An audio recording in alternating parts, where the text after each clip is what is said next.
During the campaign, you said you were not naive about how difficult it would be to unite the country.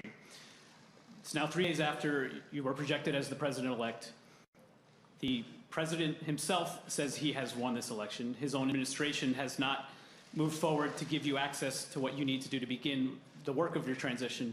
Just a few minutes ago, the Secretary of State, when asked if he would cooperate with a smooth transition, he said there will be a smooth transition to a second Trump administration.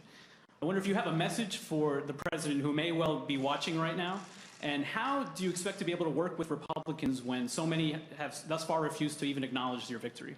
Well, first of all, we are already beginning the transition. We're well underway.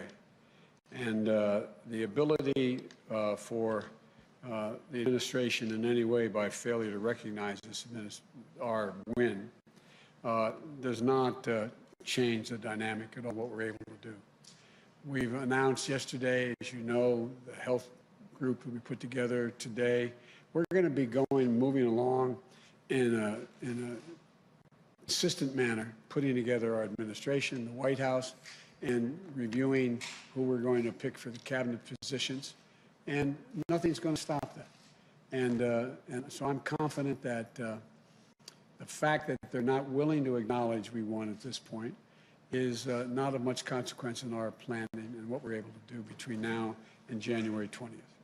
You have a response to Secretary Pompeo, and I also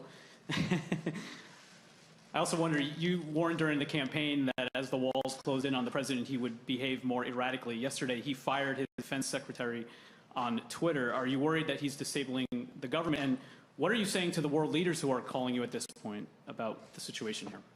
Well, first of all, I'm letting them know that America's back. We're going to be back in the game. It's not American alone. Number one, I've had the opportunity to speak with now 6 world leaders.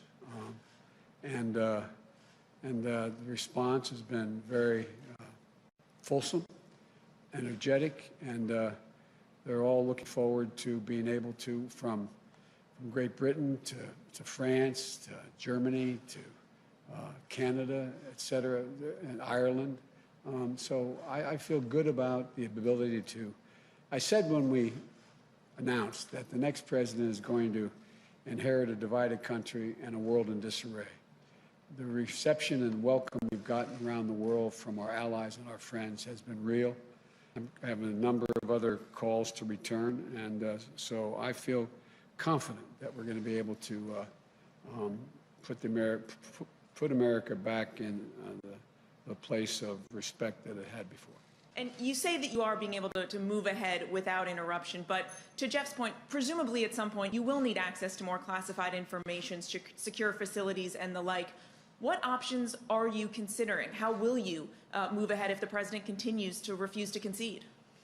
Well, look, access to classified information is useful, but I'm not in a position to make any decisions on those issues anyway.